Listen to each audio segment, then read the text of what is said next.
So welcome back to Grounded Home of Mindfulness Meditation, self-exploration, but then also a big shout out to Home of Self-Transformation, where me and Lauren do a lot of work teaching meditation, teaching Reiki and developing emotional intelligence.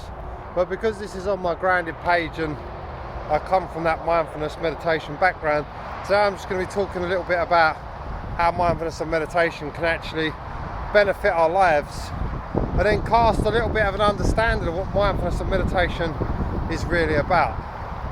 And I feel like this is the biggest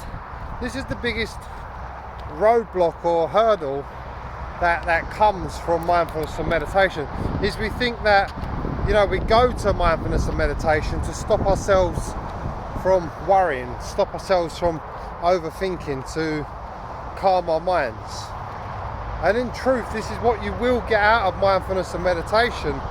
But in the very beginning phases of it, unless you're with a teacher, because the thing is, when you come to an event with a teacher, somebody that's obtained the realization of that state of being, of that realized state of stillness within, then that teacher will have an effect on the classroom.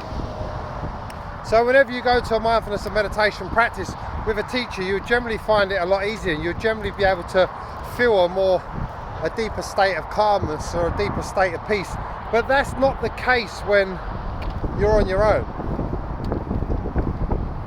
And so what I'm going to do is I'm going to give you a few tips and a few pointers in this video of what you're going to come up against in meditation and how you can deal with it. So the first problem that we always come up, or that, when you're beginning, you're going to come up against, and that is this kind of attitude and this way of seeing that I cannot stop thinking. And actually, this is the biggest problem, because the more you resist thinking, the more thoughts you create. Because in truth, our thinking comes out of resistance. So stress and worry is a state of resistance. It's resisting the unknown. It's resisting the repetition of something undesirable. And so most of our thoughts are actually coming out of resistance anyway. So if we actually start to think, I can't stop thinking, here's another thought, how do I get out of my head? We have to see the first hurdle we're up against is resistance. And all of that I can't stop thinking is further resistance. And so you're not really working against your thoughts, you're working against your resistance. And so the first part of meditation is understanding resistance and understanding how to work with your resistance. Because when you begin to work with the resistance, which means you're no longer resisting, because thinking you can't stop thinking is further resistance. So you have to see the resistance. You have to recognize that I cannot stop thinking is further resistance. So when we first get into meditation, it's about allowing, it's about observing, it's about seeing, it's about witnessing. And so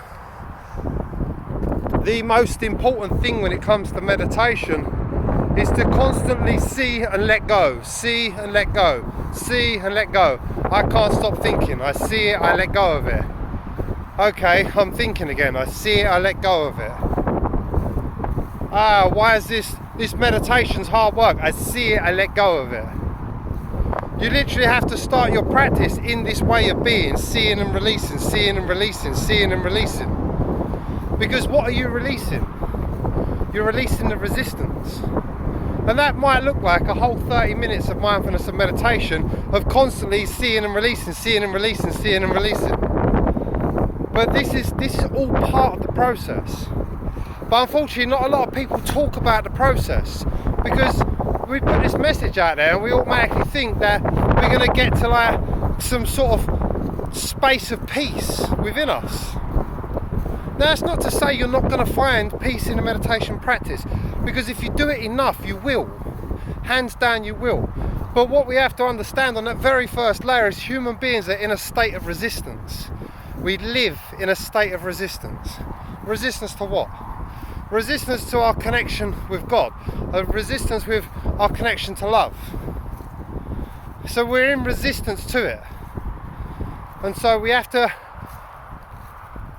understand that our thinking, and the more we get to see our thinking, the more we begin to become aware of how 95% of our thoughts are always about resisting something that might happen, or they might be worrying about a future thing, a future problem, something related towards stress and worry. And so to try to go into a meditation and try to remove that and try to get rid of that and try to stop yourself from being that, straight away you're in a state of resistance. It's not about removing, it's about allowing, it's about seeing and releasing, it's about seeing and letting go. And if you have to repeat that process over and over and over again, then that's just something you have to go on, or something you have to go through. Now with mindfulness and meditation, there are a number of tools to help with the resistance. Because I promise you now, you're only ever working with resistance. The less resistance you have in yourself, the more connection you'll have with love, the more connection you have with God, the more connection you'll have with your intuition. But it's about working. This is the only work to be done in life, is our work with our resistance. And so that's the biggest obstacle we come up against in meditation. But then it's about understanding how to work with the resistance and how to get the energy flowing. If you look at resistance, it's a stopping. It's a shutting off of movement, of flow. There's no flow. When we're in resistance, our energy is not flowing. So when it comes to meditation, it's about building a practice that enables you to connect with that practice, that enables your energy to flow.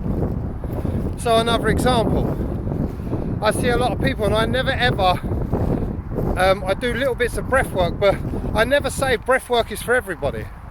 Because breath work requires attention, it requires focus. And focus and attention can be detrimental to some people.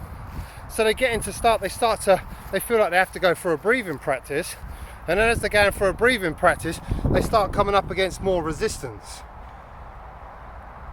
And so within the practice of meditation is a number of practices to use, a number of tools to use, and the purpose of those tools is to work with your energy. Everybody has their own unique energy. For instance, my energy is so intense and so fast that the moment I try to stop that, or the moment I try to use a practice, that I have to condense that energy and focus that energy, is the moment my meditation practice goes out the window. I cannot do breathing for meditation. The number one thing I use is music. Why? Because music doesn't require me to do anything other than go with the flow. It's what allows my energy to be released the most. And so, if you've got to understand your energy, and then you've got to build the practice around what works for you so that your energy is flowing. Because only when our energy is fully flowing in a meditation mindfulness practice is oh my god, it's in my pocket.